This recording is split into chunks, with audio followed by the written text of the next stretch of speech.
Right, welcome everyone. Welcome to another epic conversation.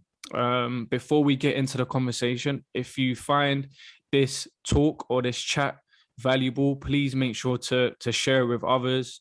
Make sure to leave a comment as well below if you have any questions. Make sure to like as well, as the algorithms these days, it will help. So yeah, before we get into the conversation, please make sure you do those things. Today, I'm joined by a special guest, someone who is working currently in the UAE with Al Jazira Academy. I'd like to introduce Cassidy. Welcome to the platform. How are you? I'm great, thank you. Thanks very much for having me on. No worries, mate. No worries at all. First and foremost, I'm jealous because you're in the sunshine right now. To be fair, the sun's out in London at the moment. But how has it been since you've moved out there? I know we spoke off air a minute ago that you've recently moved there. Has it been? Just soaking everything up. Yeah, it's been busy because I've been trying to sort out a lot of things life Yeah, wise, apartments and this and that, whilst getting settled into the new job. But it's been great. The weather was a shock when I first arrived because I actually arrived in August, Oof, yeah, and the heat is yeah, unbearable. I remember setting up for a session around. I think we were training around 6:37 at the time, and it was like I'd stood under one of the water sprinklers, yeah. as I was setting up. I was like, wow. But then, to be honest, I felt like I acclimatized quite quickly, and the weather now we hit October is actually a really Yeah. nice temperature. So I finally managed to. I've been here around 8 weeks, I think it is now. So I finally managed to get myself settled off the pitch, and sort of just resume what would be a normal life now. No, brilliant. I think that's something that people don't consider about moving abroad and or just moving in general sometimes, that you have to have your life settled outside of the pitch, and then it makes coaching or your work a lot more easier, through the days. But yeah, I'm sure you settled down well. And as we said, UAE is a lovely country for those that haven't visited out there. I've got nothing but great things to say about the environment. Really safe. A lot of opportunities for coaches to go out there and be on the grass on a full-time basis, where it's really rare in the UK to kind of have that opportunity. How's it been with working with Al Jazeera? Is there any differences that you would say that you've seen from coaching with Al Jazeera or coaching in general in the UAE compared to the UK, or we spoke about you've had opportunities to coach out in Sweden. What's the differences that you would say that you've encountered? I think the level of player actually surprised me when I first came. Maybe I underplayed it in my mind, and then I had to quarantine for 14 days. Mm, So I watched a lot of video of the first team, some under 21 games, and a few other projects that I got given just to keep me sane for those yeah, 14 days. And I was really surprised about the level. It's really difficult. People ask you to compare what's the level like compared to Europe. I think it's a different type of game in terms of intensity, in relation to the heat playing a massive part in that. But in terms of actually the technical qualities of players, especially when I've watched first team games, it's a very, very good level of football with some very good players. mm, Even if you look at now some of the players, the academy players that are in the first team, and then some of the foreign signings, it really took me back around the level. And then also in the academy as well, there's some players that, for me, if you were watching an academy session in England, they wouldn't look at a place at all. yeah. Yeah, no, I agree. I agree with you. I think I do believe there's a lot of talent in that region that hasn't been touched at the moment.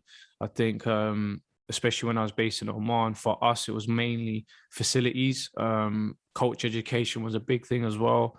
I know in the UAE, facilities wise, there's tons of facilities, and really really good ones.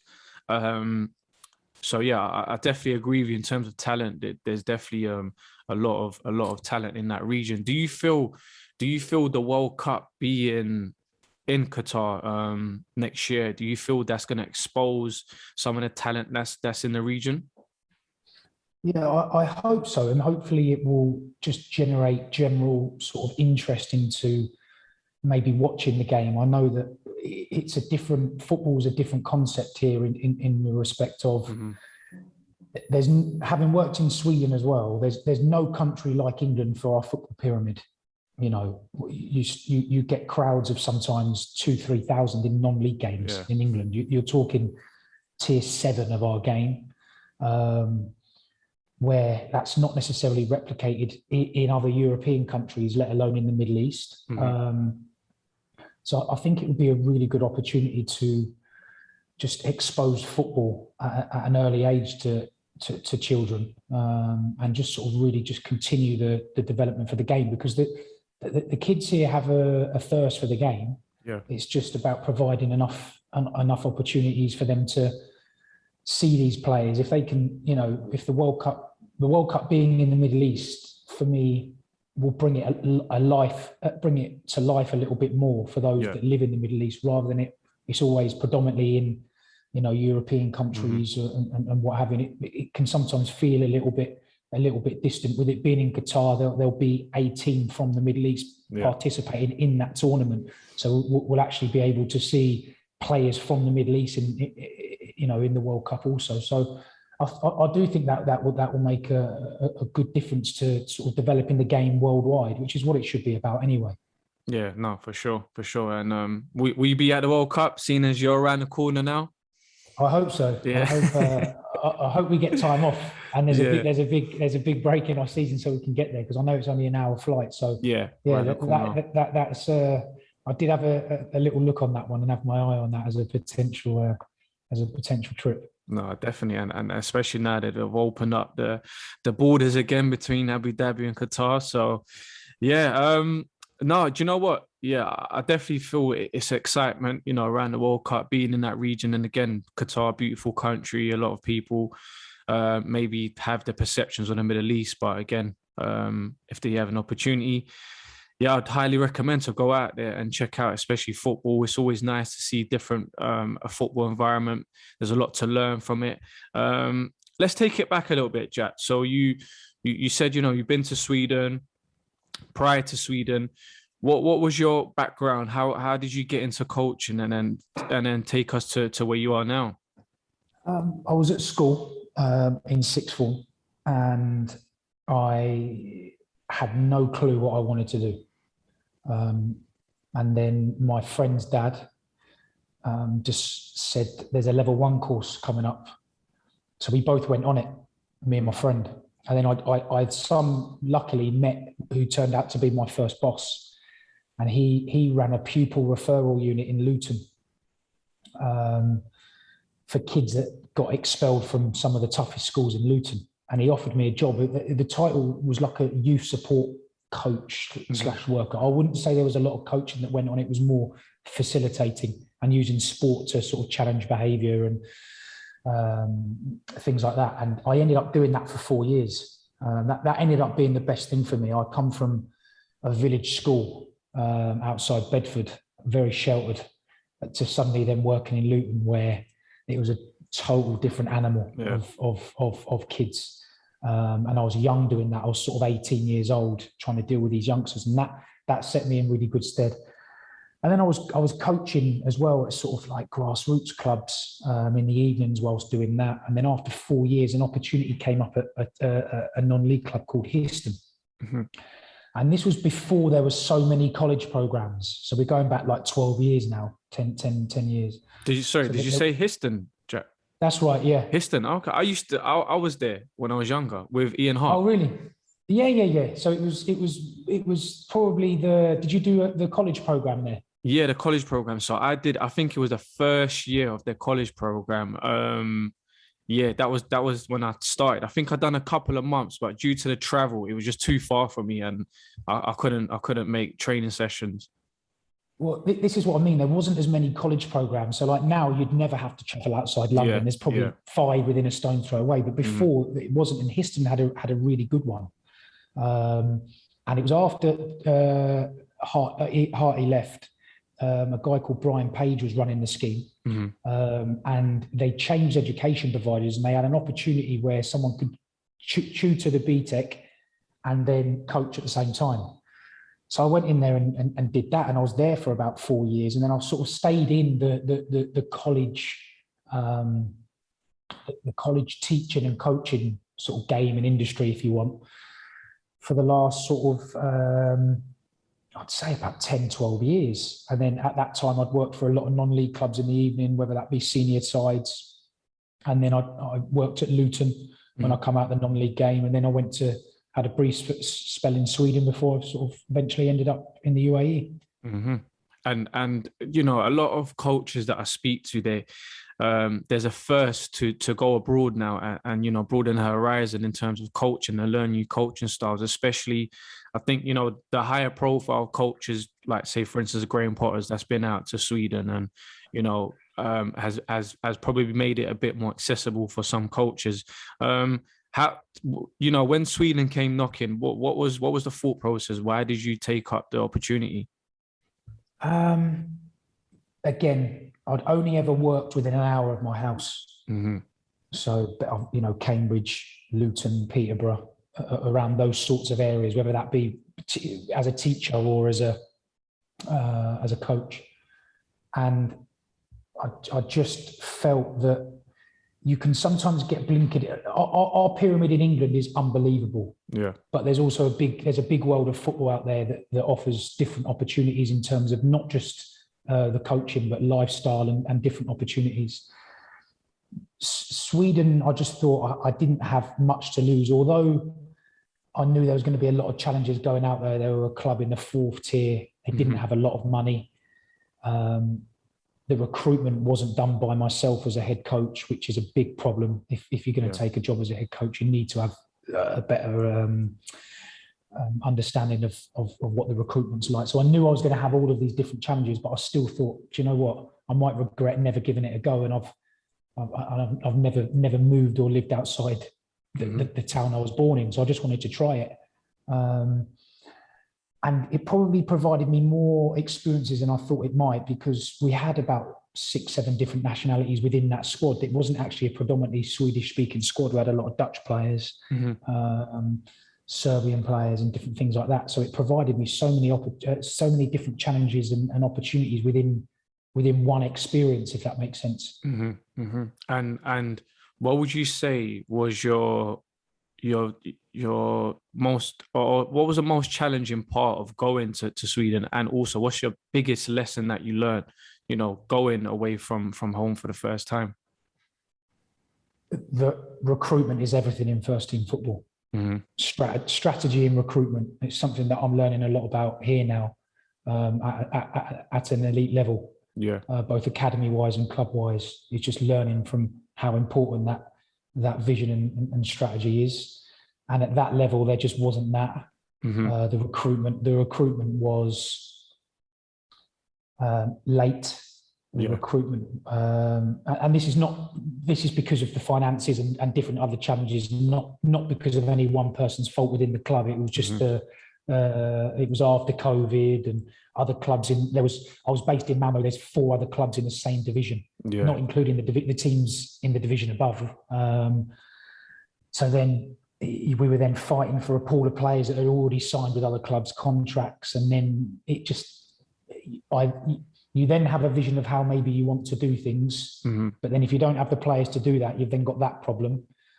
And then we had many different cultures. You're then trying to merge Dutch players and Swedish players. The Swedish players had a very different vision of how the game should be played than the Dutch players. And you've only got to look at that if you say, watch the World Cup games. The Swedes are very organised, 4-4-2. They would sacrifice themselves for the team. Defensively, if they just had to not touch the ball for 90 minutes, but it meant the team winning, great. The Dutch players wanted to have the ball for the majority. You know, it was you were managing all of those different things, and it became very challenging. We probably didn't have the right blend in terms of what was right for how we wanted to do things, and it was just it was very rushed and sort of thrown together. And it proved very difficult. Although we didn't get results, I ended up being there maybe, I think, 8 games before the mid-season break, then before this opportunity presented itself. I actually thought, looking back when I was watching games back, that we managed to make more progress than I thought we potentially did, because sometimes you can get a little bit low after the defeats. And I actually thought we made some fairly good progress considering the circumstances. But ultimately, for me, the recruitment of your squad is paramount when you're talking about trying to win games at first team level. No, interesting, very interesting. What was the language like barrier? Was majority of players speaking English, or did you have to learn Swedish? I did take a few Swedish lessons, but to be perfectly honest, all the Swedes spoke English. Okay. How's your Swedish now? Gone. I then, with the Dutch players, the majority of the Dutch spoke good English as well. Yeah, phenomenal, really. You almost feel a bit embarrassed sometimes as an English, being from England, because the language skills of these other nations are just phenomenal. So, yeah, the language barrier weren't too big a problem, but you had to be careful. We've all done it, haven't we? We may be delivering a team talk or delivering a piece of information, and before you look at it, you've been speaking 2-3 minutes. Yeah. They switched off a minute ago, and really, you couldn't waste words. Yeah. So you had to be really clear and have clarity over what you were delivering. So I think it helps refine your coaching when you go and come to another country and they don't speak your language, because you need to be really clear in what you're saying. Oh, definitely. And will you be learning Arabic? Because I tried, mate, and I quit after the week. I have been I do a couple of lessons a week, just short lessons, 45 minutes. Yeah. I'd say I'm probably, but the thing with the Swedish, no one was speaking it around me. So therefore, actually, you weren't picking that much up. But obviously, it's spoken a lot around the training ground with a lot of the coaches, the players. So I was like, well, what does that mean? What does that mean? So I'm picking up slowly little bits of words, but I think it will take me a long time to get anywhere near having a half decent conversation. Shui. Slowly, yeah. Yeah. But yeah, no, definitely. I've had Matt Davidson here before on a platform.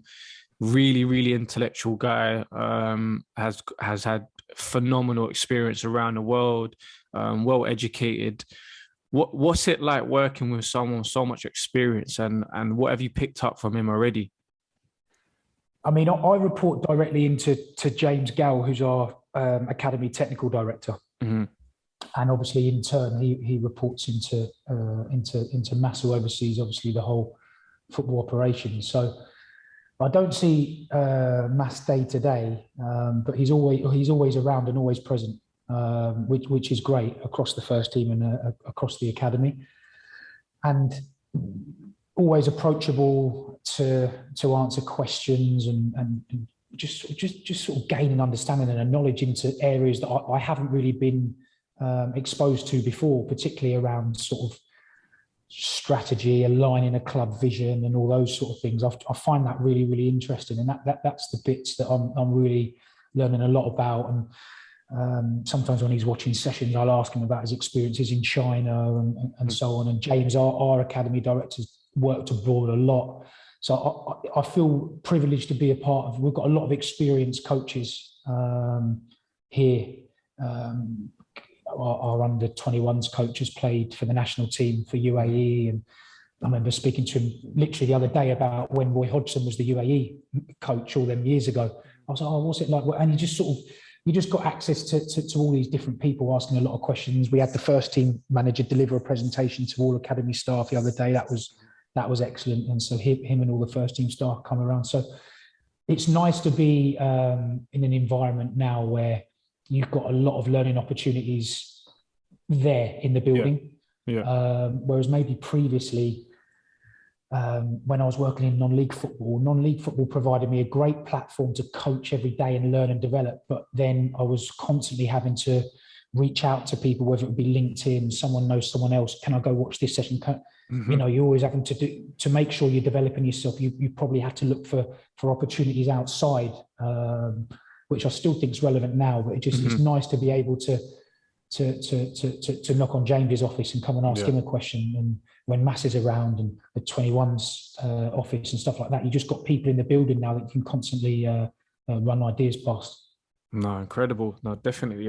That's something that for any coach as well, you always should be eager to learn. And, you know, just speaking to you, I can see that, you know, the hunger's still there, learning things every single day. Like you said, being in an environment like that, you're always being challenged and you know, learning from some great people around you.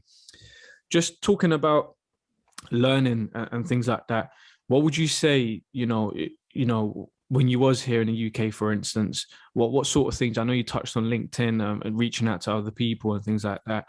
What would you say, you know, learning, how was your learning style? What did you do? Was it more so reading, watching videos, or going down to training sessions physically?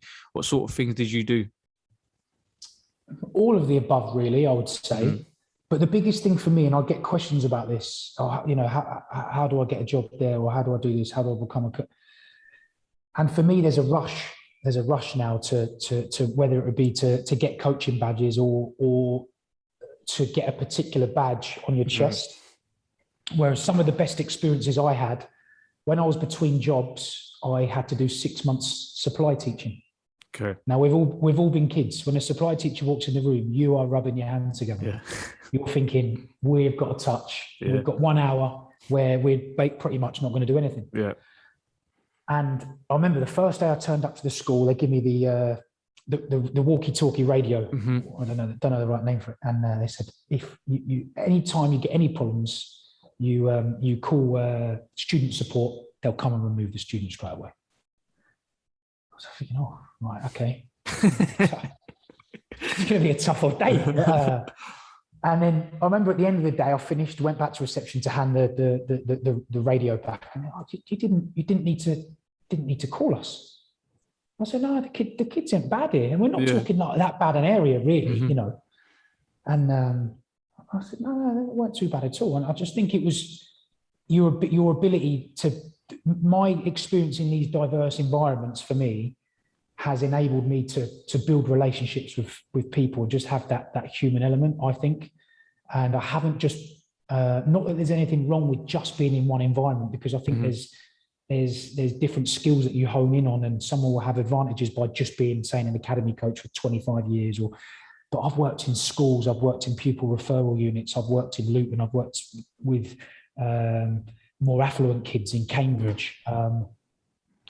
That supply teaching role, you know, I remember a class where I had some SEN kids with special educational needs. They didn't want to get changed for PE. By the 6th week, I had them playing rounders. Mm-hmm. For me, I couldn't believe it. I've got these kids that never even wanted to get changed playing rounders on the field. I was like, for me, that was, well, if I can get them to buy into something, well then, for me, when I went to academy football, it was even easier. Mm-hmm. They challenge you in a different way because they want the information. You've got to be on point with what you're saying and what you provide them. So I know there's different challenges, but I just felt that I never really wanted to rush everything. And there's been so many different hours and hours and hours and hours of coaching across so many different diverse environments. And I think that's what's enabled me to be comfortable at dealing with different people and different challenges. No, well said, well put together. Going back to the kids, the SNE kids, what did you do in particular that made them change their mind in terms of PE? I went in there to try and get them to get changed the first day, and I had about 25 kids waiting in the hall, and then obviously I was then focusing my time on these kids. And when I was pushing them to get changed, they were really objective.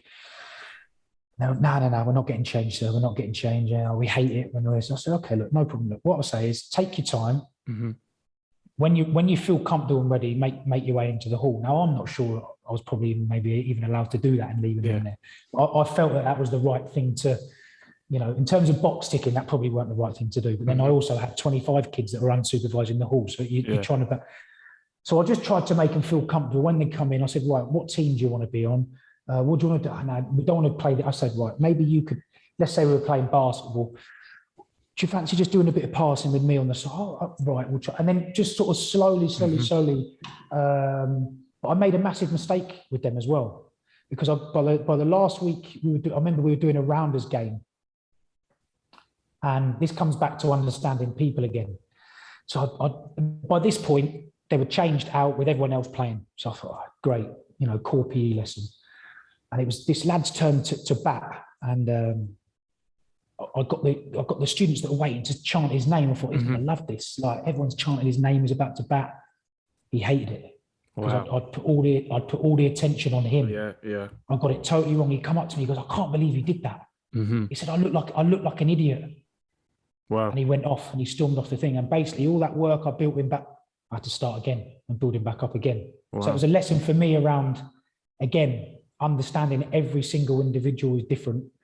And I remember listening to Eddie Howe in an interview once saying, you have to be careful of every single thing you say to a player because it will always have an impact. And all that building up I'd done with that kid over 5-6 weeks, I just absolutely ruined in 20 seconds. So it was a lesson for me about always think and take that breath and that pause before you're going to say something to a player, because you don't realise how much of an impact we can have as educators or coaches on that student. That one comment could make a real positive or negative impact on their day or on their development. Wow. No, that's incredible. Again, you're thinking that you're doing the right thing, but for them, it's kind of like you said, it's a lot of pressure on them to kind of deliver in front of everyone, and they might not be used to that sort of pressure, which is incredible to kind of again review that and go forward with that. I think times have changed as well in terms of speaking to younger people. I think a lot more younger people want more responsibility in terms of not being told what to do. Basically, they take it the wrong way. And again, this thing where I'm speaking to a lot of coaches that are at a good level now, or been coaching for many, many years. Usually it tends to be outside of football, learning about people, learning how to deal with people. And it's very transferable into, whatever sport that you're getting into. How important is it sometimes, for others to go and try a different sport or to go to a different environment and teach or coach or just to be around it? Yeah, that's where I think teachings can go hand in hand with coaching at times. I feel that's where teachings laid a foundation for me, for the coach I am now. I just think it exposed me to so many different environments. Like I said, working in Luton with kids with severe behaviour difficulties from some very tough schools, from working with students as a supply teacher to working with students from the post-16 education programs. I was just exposed to many different kids from just a vast variety of backgrounds that was different to mine. So then I just felt that laid a foundation for me. And I have taken opportunities to go and look at other sports. I remember going in to watch Bedford Rugby Club train, we've got quite a good rugby club in Bedford that play in like the second tier. So I've been to watch them train a few times, and you pick up different things, whether it be from communicate. That's more again linked to how do they deal with this situation, how do they speak to the players, how do they deliver information. Obviously, the technical details of what they're delivering is different sport-wise, but these days you've got all these documentaries, all or nothing. You've got all the NFL documentaries. I know they do the football ones as well. So there's a vast, massive information now where you can just sort of take notes and learn from these different sports and different industries. What's your favorite documentary at the moment?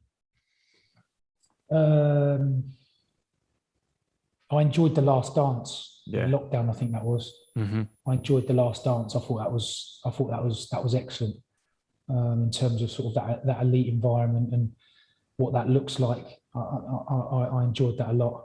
To be honest, I watched the majority of them. Yeah. I've watched, say, like the All or Nothings and different things like that. I do like a good documentary. Documentary. No, likewise, definitely. I'm looking forward to the Arsenal one coming out at the end of the season, so that should be a good watch. So going forward, Jack, obviously now you are where you are at the moment in UAE. In terms of, we hear the word philosophy get thrown around quite often, and people always want to question each other's philosophy, or see where you're at. In terms of your philosophy of coaching, what would you say what would you say is your main attributes or your vision about your philosophy? I think that can be a difficult one, because I think that when you're working at a football club, it'd be interesting if you asked all academy coaches in England, do they 100% agree with the philosophy of that football club? It would be interesting to know what that would be. I think you have to make sure you're aligned with the football club, because if you're not careful, people can go off and do their own thing, rather than forgetting that we're trying to develop players for whatever football club that you're actually working with. So I believe in the vision that we have here about what we're trying to create in terms of the type of players that we want to try and develop. We're lucky that the rule in the country is you have to play local players in the first team. So suddenly that provides a big opportunity for academy players. And what we're trying to do here is develop players with a particular set of attributes as a basic. So what does an Al Jazira player look like? An Al Jazira player, we want to look like this, and that's the vision that we're all working towards at the moment. Style of plays in terms of systems is quite flexible, but again, we have a vision of how we want to play all the way down, that filters down from the first team all the way down to us in the academy. I'm really enjoying learning a lot around how you actually bring that document to life, because we can all have a document that says this is our philosophy, this is our style, but I'm really enjoying seeing. I think that's where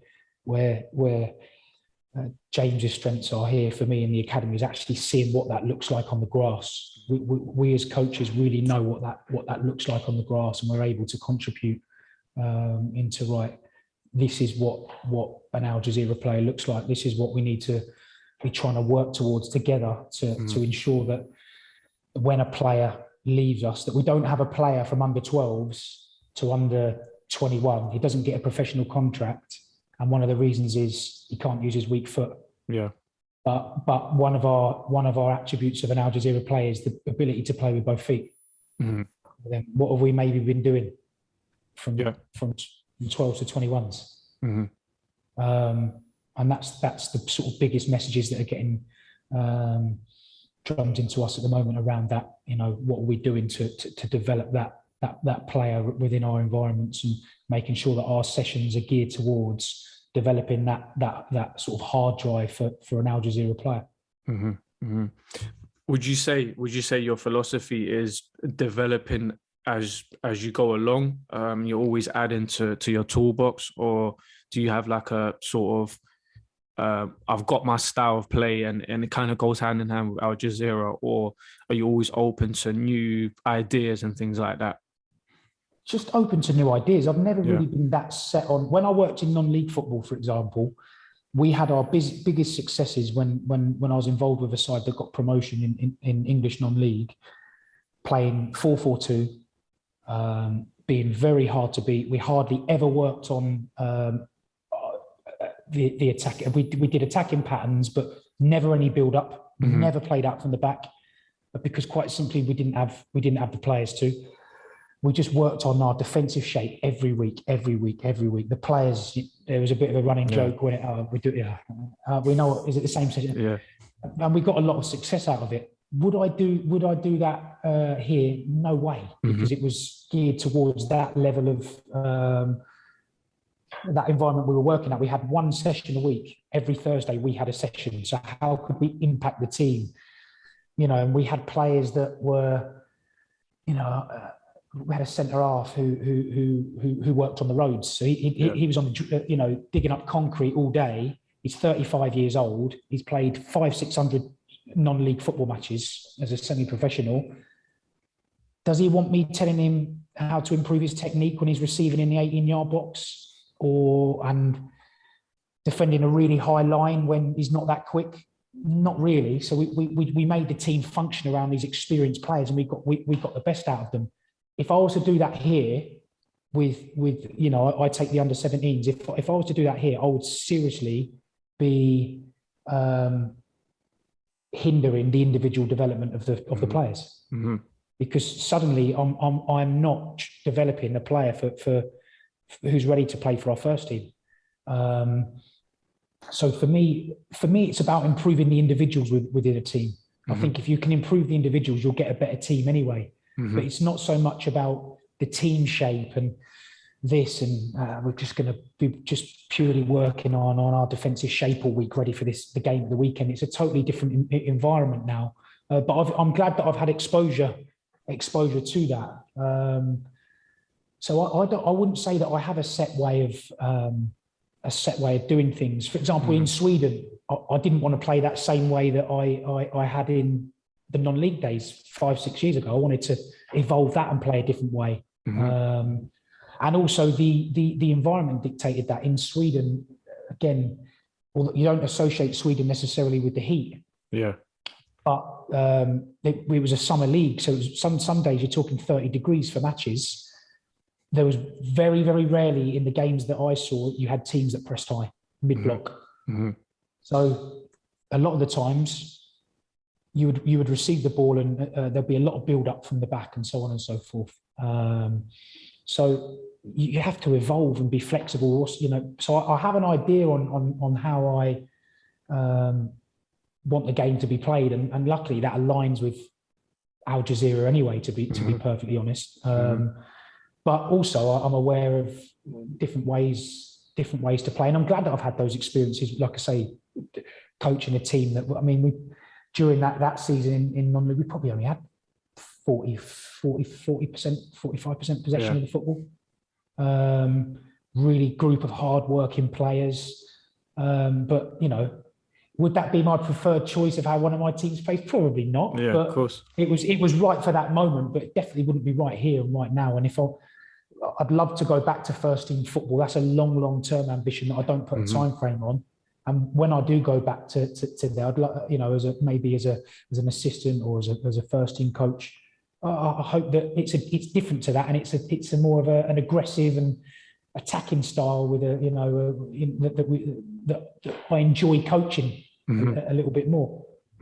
No, sounds great. And I was going to ask you as well, in terms of forward thinking, where do you see yourself in the next couple of years?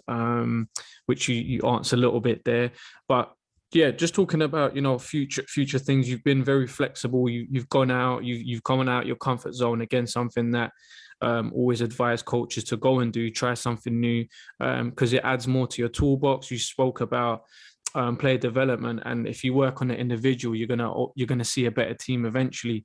And that's something that I heard Chris Ramsey speak about. We did a CPD with him, and he was emphasizing that, working on an individual, because the aim is for them to get a professional contract at the end of the day.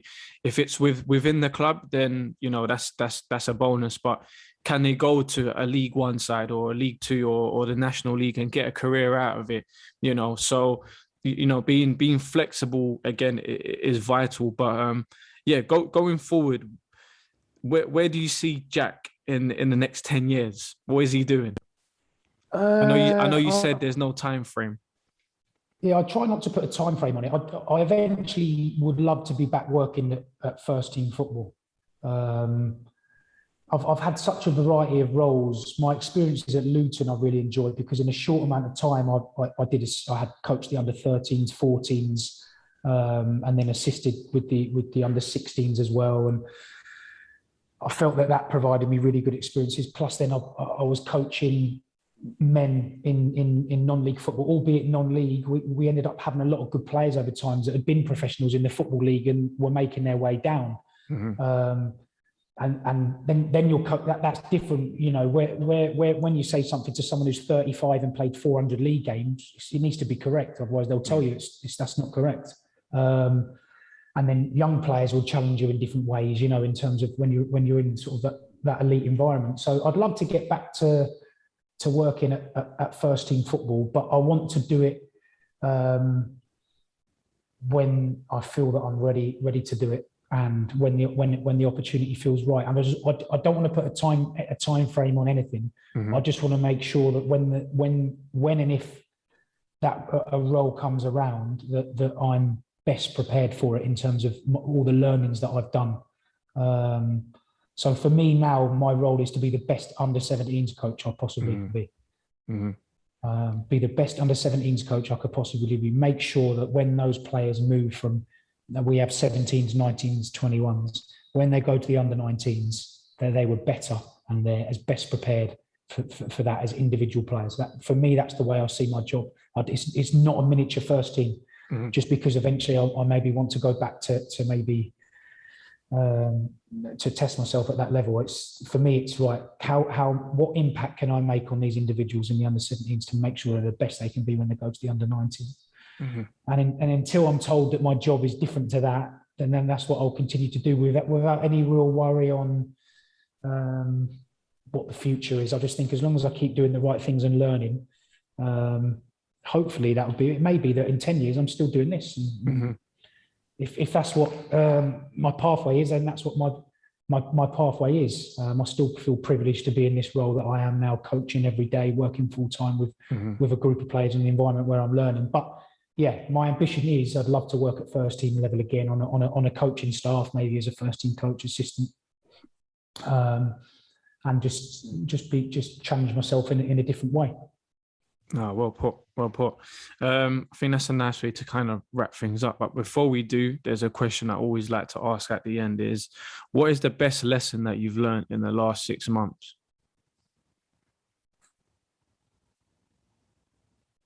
Good question.